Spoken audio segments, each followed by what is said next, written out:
What's going on, Jets fans? As I'm sure you've heard, the New York Jets are adding veteran wide receiver Randall Cobb to the wide receiver room. 1-year deal. Haven't seen the financials yet, assuming it's pretty cheap. He's 33 years old. And is Randall Cobb here if Aaron Rodgers isn't here? No. Ditto that Billy Turner. But two things can be true.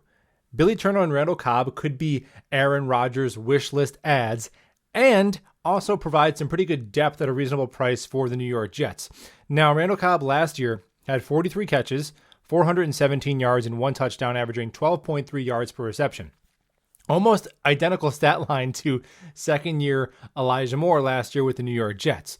If you plopped Randall Cobb's production in this Jets wide receiver room last year, he would have ranked 4th in catches, 4th in yards, 2nd in yards per reception, only behind Garrett Wilson there, and by a mile would have led the Jets wide receiver room in percentage of targets caught. He caught 68% of his targets. Now, that also helps that his targets were a lot more accurate coming from Aaron Rodgers than anybody the Jets wide receivers were catching passes from. But he definitely adds some depth to this wide receiver room. Look at the guys he's replacing. He's not replacing Elijah Moore. I'm not making that comparison. Obviously, I still think Elijah Moore is a better football player in year 3 than Randall Cobb is at age 33. That's not the comp. The comp is the bottom of the wide receiver room we had last year of Mims, Berrios, Jeff Smith. Randall Cobb had almost as many receiving yards as all 3 of those guys combined. And I don't think it's not like the Jets are bringing in some retirement home. The average age of the Jets skill position player between wide receivers, tight ends, and running backs is under 26 years old. The Jets have 5 offensive linemen in Becton, Max Mitchell, AVT, Carter Warren, and Joe Tippmann on their rookie contracts. That's half of their offensive line is on a rookie deal. Jets are not an old team. Now, ideally, would I like this role to go to a rookie who's plays special teams and you're still developing? Yes, but those guys didn't work out. Jeff Smith is gone. Braxton Berrios got the bag. Denzel Mims, a washed Randall Cobb last year, had 1 touchdown. That is still more than Denzel Mims has had in his career. And if I need a pass to be caught, I would rather it travel in the direction of Randall Cobb than Denzel Mims, just based on the evidence that we have so far. Now, speaking of Mims, I do hope he makes the team. I don't know if he's the odd man out. I'm looking at the bottom of the Jets wide receiver room.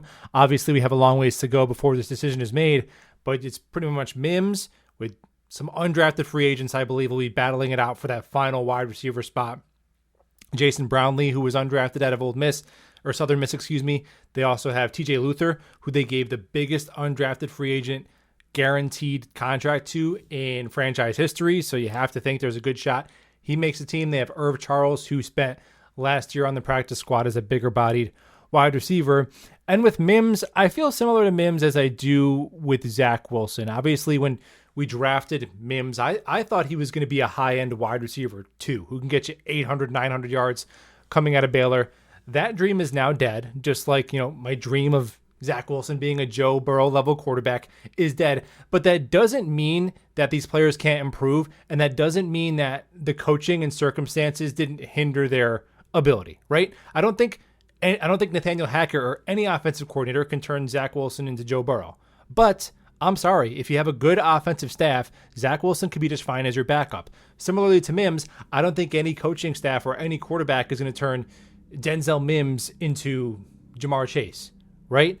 But you can take his talent, and if you have a coach that's worth their salt and a quarterback who can hit a pass, Denzel Mims can be the 5th wide receiver on your depth chart. I still believe at least that.